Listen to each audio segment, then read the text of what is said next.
noite. Nosso tema de hoje é a Santa Missa. O que é a Santa Missa? É uma reunião de fiéis? É uma reunião para meditarmos a palavra de Deus? É uma tradição católica?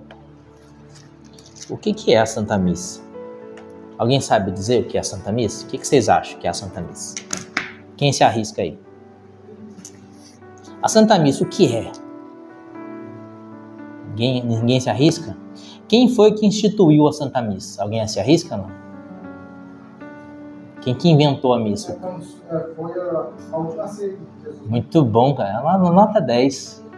Jesus que instituiu a Santa Missa. Mateus capítulo 26, versículo 26. Jesus que é o instituidor, o autor da Santa Missa. Mateus 26, 26. Durante a refeição, Jesus tomou o pão, benzeu, partiu e deu aos seus discípulos, dizendo: tomai e comei, isto é o meu corpo. Tomou depois o cálice, rendeu graças e deu-lhe, dizendo: bebei dele todos, porque isto é o meu sangue, o sangue da nova aliança derramado por muitos homens em remissão dos pecados. Então aqui Jesus institui a Santa Missa. Institui também o Santíssimo Sacramento do altar, claro, né? E a Santa Missa. Porque Jesus instituiu a Santa Missa no dia em que ele foi entregue no Getsêmani. No dia que Judas traiu, no dia que começou a sua paixão, foi o dia em que Jesus instituiu a Santa Missa. Sabe por quê? Porque a Santa Missa é a paixão de Jesus. A Santa Missa é o santo sacrifício de Jesus, perpetuado no tempo e na história. Cada missa é a paixão de Jesus, é o santo sacrifício de Jesus, melhor dizendo, né? Não paixão, porque a Santa Missa, Jesus oferece o seu sacrifício de maneira incruenta, ou seja, sem sofrer, sem padecer. Na paixão, Jesus sofreu de maneira cruenta. Jesus sofreu mesmo, literalmente, né? Sentiu dores terríveis, por sinal, indizíveis, incompreensíveis, os sofrimentos de Jesus na sua paixão. Jesus sofreu de maneira cruenta mesmo. Na Santa Missa, Jesus oferece o seu sacrifício de maneira sacramental. Então, Jesus não sofre na Santa Missa. Mas o que se oferece na Santa Missa, o que ocorre na Santa Missa, é o mesmo que ocorreu no Calvário. Catecismo da Igreja Católica, certo? Já falei com vocês desse livrinho aqui que é o nosso norte, né? Esse é o Catecismo da Igreja Católica. Esse livro deve nortear nossa fé católica, e todas as dúvidas de fé católica nós precisamos tirar aqui, ó. Esse é o nosso Google. Esse é o nosso Google. Aqui que a gente procura as coisas que a gente tem dúvida de fé católica, né? Catecismo da Igreja Católica, parágrafo 1382. 1382.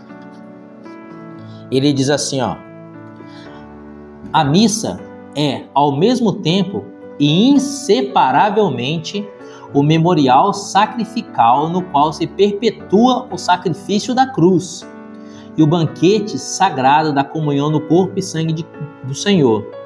Mas a celebração do sacrifício eucarístico está toda orientada para a união íntima dos fiéis com Cristo pela comunhão. Comungar é receber o próprio Cristo que se ofereceu por nós. Então esse parágrafo 1382 resume tudo que a gente fez na catequese até aqui. Os nossos 3 encontros estão resumidos nesse parágrafo: a presença real de Jesus na Eucaristia, o que é a igreja e o que é a missa. Hoje, como tema o que é a missa, a gente vai pegar a primeira parte desse parágrafo 1382 do Catecismo. A missa é, ao mesmo tempo e inseparavelmente. O que quer dizer ao mesmo tempo e inseparavelmente? Ela é tanto uma coisa, que é ao mesmo tempo, né? E não se pode separar. O memorial sacrificial no qual se perpetua. O que é perpetua? Se torna eterno, né? Se perpetua o sacrifício da cruz. O que o Catecismo está dizendo? A Santa Missa é o mesmo sacrifício de Jesus, celebrado no tempo e na história, de maneira incruenta e sacramental. Quando o padre sobe os degraus do altar, ele sobe o Calvário. Padre Pio, vocês conhecem o Padre Pio, né? São Pio de Pietrelcina. Padre Pio celebrava uma missa com extrema devoção e muitas vezes chorava durante a celebração da Santa Missa por conta desse mistério, né? E na hora da consagração, então, ele ficava olhando para o Santíssimo, chorava, escorriam lágrimas dos seus olhos. E ele ficava numa adoração ali de horas. Às vezes ele demorava 3 horas para celebrar a missa. E aí uma vez questionaram ele, outros religiosos questionaram ele, por que o senhor demora tanto para celebrar a missa? Ele falou assim, no Calvário não existia relógio. Então o que ele queria dizer com isso? A missa é o Calvário. Quanto tempo Jesus ficou na cruz? 3 horas.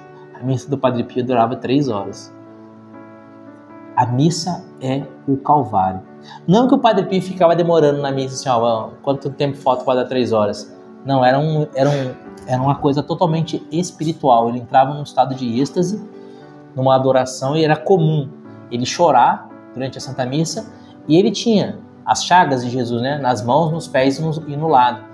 E as chagas dele sangravam durante a Santa Missa. Então o sangue de São Pio caía no corporal, caía no altar, pingava no chão. É literalmente Jesus pregado na cruz e o Padre Pio pregado em Jesus. Mas a Santa Missa é o santo sacrifício de Jesus. Por isso que Jesus institui a Santa Missa no dia em que começa a sua paixão, na Quinta-feira Santa, quando ele vai ser beijado por Judas e vai ser preso. Porque a Santa Missa é o mesmo sacrifício, com a mesma intensidade, com o mesmo grau de importância do sacrifício de Jesus na cruz. Ir à missa é ir ao Calvário. Estar na missa é estar no Calvário. Então aí a gente começa a pensar como que deve ser a nossa participação na Santa Missa. Se a gente vai ficar conversando, olhando no celular, levantando para beber água e etc. Estamos no Calvário. Estamos diante de Jesus que se imola por nós. Da mesma forma, com o mesmo grau de importância e com as mesmas graças. A diferença é que lá Jesus sofria e aqui Jesus não sofre. Mas o sacrifício é o mesmo sacrifício. Eu trouxe algumas frases aqui de santos para a gente meditar. Eu trouxe algumas frases de São João Maria Vianney também. Vocês conhecem São João Maria Vianney? Quem nunca ouviu falar do São João Maria Vianney? Nunca ouviram falar? Ele é o padroeiro dos padres diocesanos, né? Os padres seculares que chamam, né? Como o Padre Cláudio aqui. Por quê? São João Maria Vianney era um sacerdote que, humanamente falando, ele não era muito inteligente. As pessoas achavam que ele tinha um pouco de dificuldade intelectual. Ele teve dificuldade para aprender o latim durante o seminário, quase não se ordenou padre por conta disso. Mas, como ele era muito piedoso, o reitor do seminário resolveu assinar embaixo e autorizou ele a ser ordenado. Ele foi ordenado padre, só que eles falaram, poxa, esse padre não tem muito conhecimento intelectual, não sabe muito bem latim, vamos mandar ele para uma cidadezinha bem pequenininha, que há muito tempo não tem padre, que assim ele não vai comprometer a igreja, né? Não vai dar mancada, né?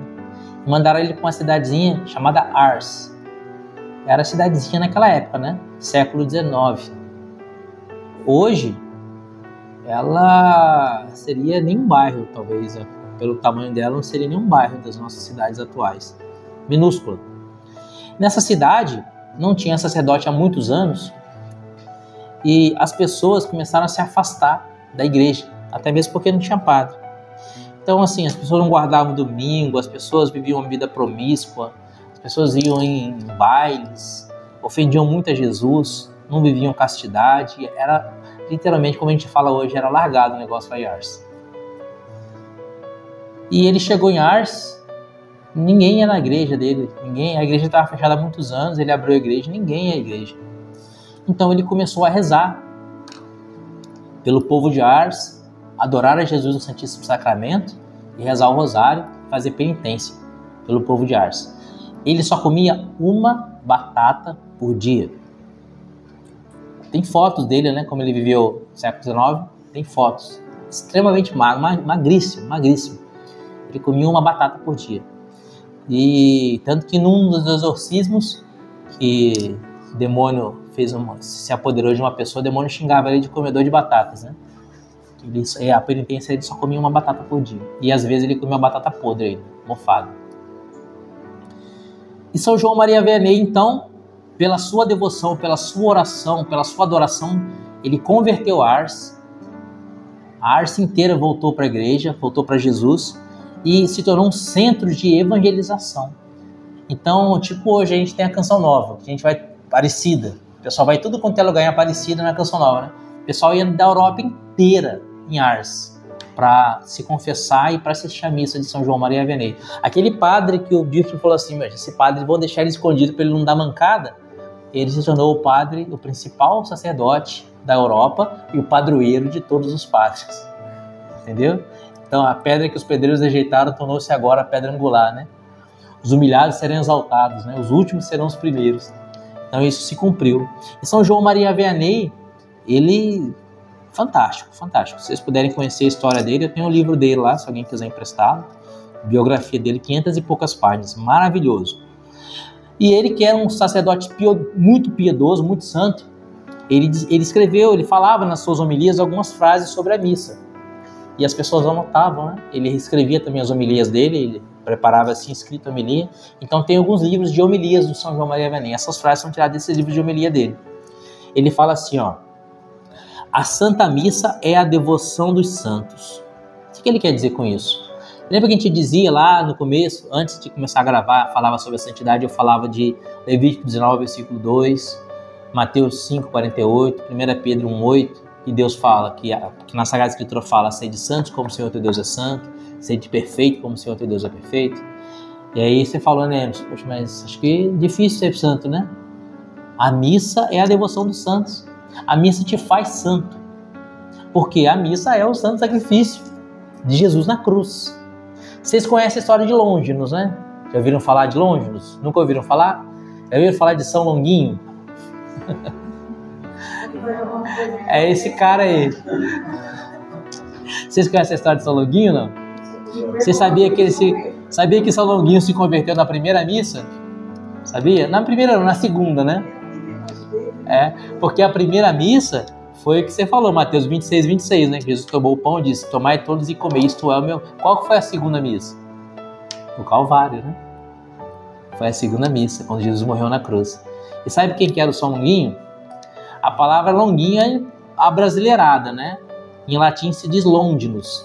Como o brasileiro mais humilde tinha dificuldade, acabou virando Longuinho. Longinus, em latim, significa lança. Sabe quem que ele era? É o cara que abriu o coração de Jesus na cruz. Que fincou a lança no coração de Jesus. O nome dele era Cássius. Ele era um militar romano e em uma das batalhas ele havia perdido o olho. Tinha ficado cego de um olho. Ele era cego de um olho. Quando na cruz Jesus morre e eles quebram as pernas dos soldados, vão quebrar a perna de Jesus, e eles falam, não, ele já morreu. Não precisa quebrar as pernas dele. Porque existe a profecia de Isaías que diz que nenhum dos seus ossos está quebrado.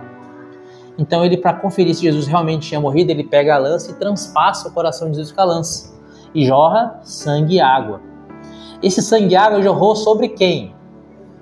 Sobre ele, sobre o Cássius. E quando aquele sangue e água cai nele, o que ele diz? Verdadeiramente esse era o Filho de Deus. Mas por que ele fala isso? Porque ele foi curado daquele olho que era cego. Quando ele abre o coração de Jesus, Jesus é tão misericordioso, Jesus reage àquele que lhe fura o coração, Jesus reage derramando a misericórdia. Derrama sangue e água sobre ele, e o sangue e água cura o olho dele que é cego, e aí então ele se ajoelha e diz, verdadeiramente esse homem era o Filho de Deus. E ele se converte na primeira missa. Então, como houve a conversão de Longinos na primeira missa, na segunda missa, né? Que a primeira missa é Mateus 26, 26. Na cruz, no santo sacrifício, como houve a conversão de Longinos, e ele se tornou santo, o que a gente diz hoje São Longinos, né? Até parou de ser chamado de Cássio passou a ser chamado Santa Lança. Em português seria, né? Santa Lança, São Longinos, ou o Santo da Lança, né? Como ele se converteu, todos nós podemos nos converter na Santa Missa, mas que nos converteremos se nós atingirmos o coração de Jesus. Como que a gente atinge o coração de Jesus na missa? Com a lança. Mas que lança é essa? Que eu não tenho lança? Na missa não me distribui um folheto de cântico, não me distribui lança, né? Na missa que eu vou, me distribui folheto de cântico. A lança é o nosso amor. O nosso amor que quer alcançar o coração de Jesus, que está presente no Santíssimo Sacramento do altar. O Santíssimo Sacramento do altar é o coração de Jesus que se entrega por nós, literalmente. Então esse amor que precisa perpassar o coração de Jesus em cada Santa Missa. Se nós participarmos da missa entendendo o que nós estamos vivendo, que nós estamos diante de Jesus que se imola por nós no Calvário, nós seremos santos. A missa vai nos santificar. Por isso que São João Maria Vianney vai dizer que a missa é a devoção dos santos. Ele quer dizer que a missa é a devoção que faz, que promove santos. Como foi que São João Maria Vianney santificou Ars? Celebrando o santo sacrifício da missa. O Padre Pio de Pietrelcina nunca fez uma pregação. As pessoas iam do mundo inteiro para ver o Padre Pio. Para quê? Para assistir a missa do Padre Pio. A missa do Padre Pio. Uma vez perguntaram, o Papa João Paulo II, São João Paulo II, conheceu o Padre Pio quando ele era neo-sacerdote, havia acabado de ser ordenado sacerdote. Ele veio, e o Padre Pio já era famoso, então ele veio de Cracóvia, onde ele morava na Polônia, para São Giovanni Rotondo, onde o Padre Pio morava na Itália, para poder assistir a missa do Padre Pio. E depois da missa, ele pediu para conversar com o Padre Pio. E aí os auxiliares do Padre Pio, né, os outros freios, falaram assim, tem um jovem sacerdote que quer conversar com o senhor. E o Padre Pio nunca tinha visto ele, né? E o Padre Pio falou assim, a esse eu não posso negar nada, porque ele será Papa. Ele tinha acabado de ser ordenado padre. E o Padre Pio já diz, a esse eu não posso negar nada, porque ele será Papa. E ele atende o São João Paulo II, que ainda era um jovem sacerdote, Karol Wojtyła, e conversa longas horas com ele. Depois, o próprio São João Paulo II é o Papa que canonizou São Pio de Pietrelcina. E uma vez perguntaram para ele, quando ele já era Papa, Santo Padre, como era a missa do Padre Pio? E ele não consegue responder. Ele se emociona e fala assim, aquela missa. E não consegue responder, fica emocionado, não consegue responder. Ele só diz isso, aquela missa. Por quê? Porque o Padre Pio sabia o que ele estava celebrando, o santo sacrifício, né? São João Maria Vianney diz assim, se conhecêssemos o valor da Santa Missa, nós morreríamos de alegria. Por quê? Porque a Santa Missa é o santo sacrifício. O que o santo sacrifício fez? Remiu a humanidade. A Santa Missa é o que mantém a humanidade viva hoje, que não tem o que aconteceu em Sodoma e Gomorra, o que aconteceu no dilúvio, não acontece hoje por causa da Santa Missa. A missa é o sol da terra, né? E quem diz isso é São Jerônimo. Deixa eu ver se eu acho aqui. São Jerônimo. Cadê a frase de São Jerônimo? Escrevi aqui, ó. Nosso Senhor nos concede tudo o que lhe pedimos na Santa Missa. São Jerônimo. Nosso Senhor nos concede tudo o que lhe pedimos na Santa Missa. O que mais vale é que nos dá ainda o que nem sequer cogitamos pedir-lhe, e entretanto nos é necessário. O que São Jerônimo está dizendo? Na missa, você está diante do coração aberto de Jesus na cruz, e ele não te nega nada. E ele te dá coisas que você nem tem coragem de pedir. Você nem tem coragem, não, você nem imagina que você precisa. Jesus já te concede na Santa Missa. São Lourenço diz assim, nenhuma língua humana pode exprimir os frutos de graças que atraem o oferecimento do santo sacrifício da missa. Então nenhuma língua humana pode explicar o que é a missa. E mais uma vez aqui, o Padre Pio, né? Padre Pio, São Pio de Pietrelcina diz assim, o santo sacrifício da missa é o sufrágio mais eficaz, que ultrapassa todas as orações e as boas obras e as penitências. Então se você fizer 1 milhão de orações, 1 milhão de penitências, 1 milhão de boas ações, de esmolas, nada vai ser comparado à sua participação em uma única missa. e uma única missa. Para terminar, eu vou deixar aqui uma frase de São João Maria Vianney, né? Por Adarce, ele diz assim, ó: se soubéssemos o valor do santo sacrifício da missa, quantos esforços faríamos para assisti-la? Se soubéssemos o valor da Santa Missa, o que a missa pode fazer por nós, quantos esforços faríamos para assisti-la? Padre Pio diz que a missa é mais fácil o mundo viver sem o sol do que sem a Santa Missa. E o Padre Pio também diz que se as pessoas soubessem o valor da Santa Missa, seria necessário colocar soldados e exércitos nas portas da igreja para controlar as multidões que afluiriam para participar do santo sacrifício da missa. Por que a missa é o santo sacrifício? Vamos agora entender a história do povo de Israel. Depois disso tudo que eu falei, para a gente encerrar essa catequese, vamos entender a história do povo de Deus. Deus instituiu um sacrifício, porque o salário do pecado é a morte, Romanos 6:23. Todo pecado atrai essa pena da morte. E Deus então instituiu um sacrifício. Deveria ser necessário que um cordeiro fosse imolado para remir o pecado do povo, certo? Vocês já leram isso na Sagrada Escritura? Vocês já ouviram falar que os israelitas ofereciam sacrifícios de cordeiros no templo, né? Então, se existia um sacrifício de cordeiro, guarda a palavra sacrifício. A missa é o santo sacrifício. Existia um sacrifício de cordeiro. Um cordeiro era oferecido em nome do povo, e aquele cordeiro que era imolado, o sangue dele era aspergido no Santo dos Santos, remia o pecado do povo, de maneira imperfeita, é claro. Quando Jesus começa o seu ministério e vai ser batizado por João Batista, o que João Batista fala ao ver Jesus se aproximar? Eis o Cordeiro de Deus que tira o pecado do mundo. Lembra do Cordeiro de Israel que tirava o pecado no seu sacrifício? Aquele cordeiro que tirava o pecado em seu sacrifício era apenas um sinal do sacrifício de Jesus na cruz. E aquele cordeiro que era imolado cotidianamente, sempre, todos os dias em Israel, era um sinal daquele santo sacrifício que haveria de acontecer no Calvário. Porque aquele cordeiro não era capaz de tirar o pecado, mas era apenas um símbolo. Vocês lembram-se de Abraão, o pai da fé, né? Deus disse a Abraão que ele teria uma multidão de filhos. E na sua velhice ele concebeu um filho chamado Isaque. Até que determinado dia Deus fala para Abraão: pega Isaque e oferece ele em santo sacrifício para mim no Monte Moriá. Abraão pega o menino Isaque, põe o que nas costas do Isaque? Lenha, né? Madeira.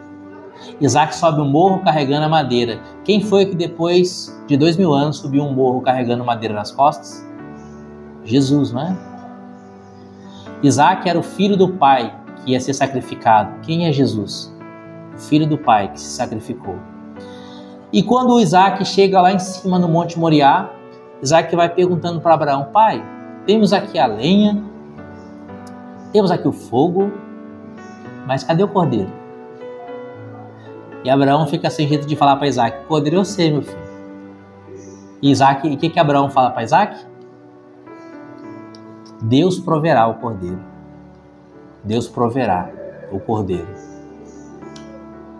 Quando Abraão deita Isaque em cima da lenha que Isaque havia carregado, quem foi que depois foi deitado na lenha, no madeiro? Jesus, né? Quando Abraão deita Isaque na lenha e pega a faca para imolar Isaque, aparece um anjo.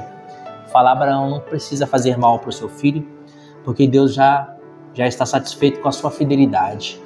E aí Abraão olha e vê um cordeiro preso pelo chifre nos espinhos.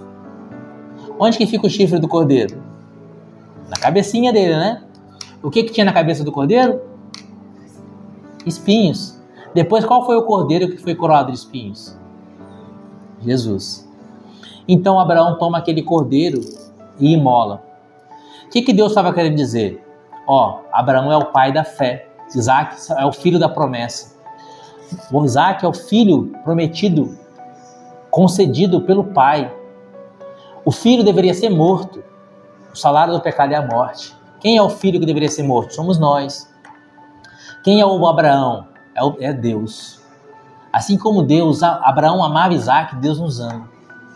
E nós deveríamos ser mortos, deveríamos ir para o inferno por conta dos nossos pecados, porque o salário do pecado é a morte. Mas então Deus providencia um cordeiro com espinhos na cabeça, que é Jesus. E esse cordeiro é imolado na cruz. Depois que Jesus é imolado na cruz, no ano 70, o templo de Jerusalém é destruído e nunca mais se oferece cordeiro em Israel. Até hoje não se oferece mais cordeiro em Israel porque o templo foi destruído. Mas o cordeiro continua sendo imolado a cada dia. Como o cordeiro era imolado na antiga aliança, cotidianamente, para se oferecer um sacrifício e assim reparar o pecado, hoje, ainda hoje, o cordeiro é imolado. Ele foi imolado de maneira cruenta na cruz e ele continua sendo imolado de maneira incruenta no santo sacrifício da missa. Vai lá. Quem oferecia o sacrifício do cordeiro naquela época de Israel era o sacerdote. Quem oferece o sacrifício hoje da missa é o sacerdote. Então a missa é o santo sacrifício. No tempo e na história. Como que isso acontece? É como entender o mistério da Santíssima Trindade, né? Não entendemos como isso acontece. A gente apenas adere pela fé.